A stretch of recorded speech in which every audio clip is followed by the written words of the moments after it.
Hello, and welcome to this session on how to write an introduction for your research paper.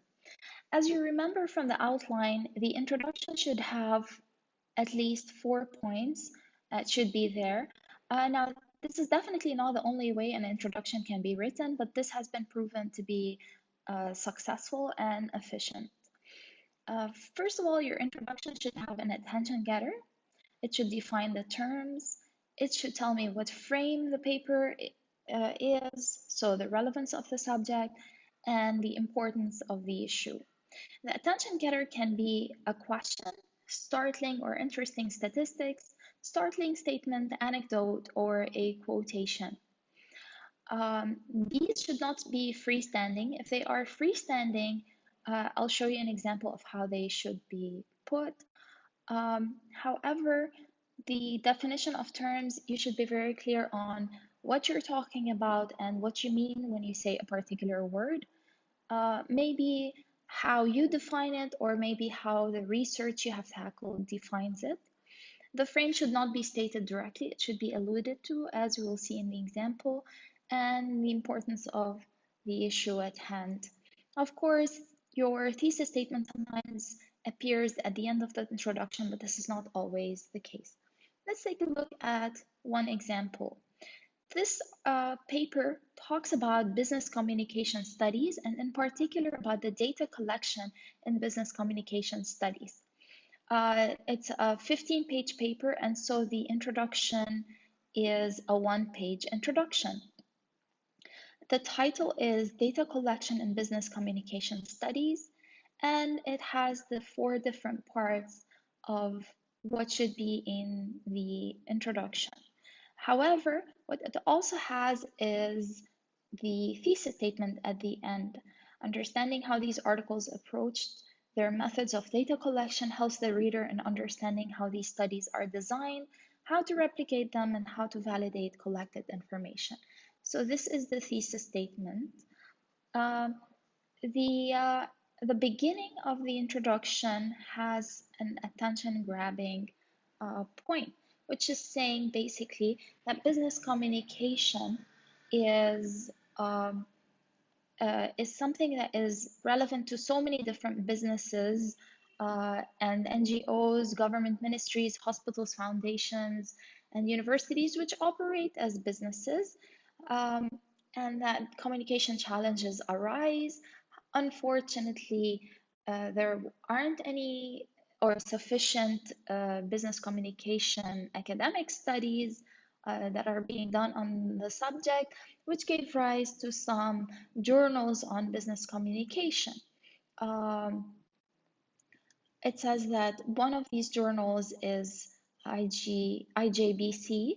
Notice that the first time IJBC is cited, we have the acronym over here, so that every time the acronym is written, we don't have to write the whole title. It gives a definition of what it does and what it does basically, which is addresses issues related to business communication and composition. So then it stated what this article does, which is examine 2 articles in IJBC and interrogate how they employ different data collection methods in examining conversations in business settings. And it also gives me a definition. Difficult conversations defined as sensitive communication that involves transmission or a receipt of bad news, as well as motivating language defined as the relationship between instrumental and leader to employee speech communication. So even though I might presume that difficult conversation is easily understood, or that motivating language is also easily understood, I still have to provide a definition so that my audience knows exactly what I'm talking about. This definition is not written by the author, but rather came from the articles themselves, the articles that are being examined. So here you have the 4 parts. You have a somehow attractive opening. Oops. An attractive opening. You have the the frame, which is business communication and academic business communication studies. You have the definition of terms, and of course, the importance of the issue. Let me show you another example. This time it's literature. Notice we talked about the having a quotation at the beginning, but it cannot stand freely. If it's to stand freely, it should be in this form, right? Where the author is also quoted over here. However, this one also begins with another citation. By the way, this is APA over here. It employs APA referencing. This one employs MLA. So Lewis McNeice once stated that a poem in praise of suicide is an act of homage to life. So Hauser said that on page 138. So it says, if a poem is to be looked upon as always positive, as McNeice claims, then the term war poetry becomes an oxymoron in which one word entails destruction and the other indicates creation, if only of an expressive voice or persona. So here you have, first of all, an attractive quotation that is linked, explained and linked to whatever the subject is, which is expressive voice or persona. And then it tells me again, this expressive voice helps vocalize the trauma experienced as a result of war and serves as an outlet to suppress emotions caused by the oppressor. This unconscious manifestation of rebellion surfaces in the form of motifs in writing, dance choreography, and even caricature.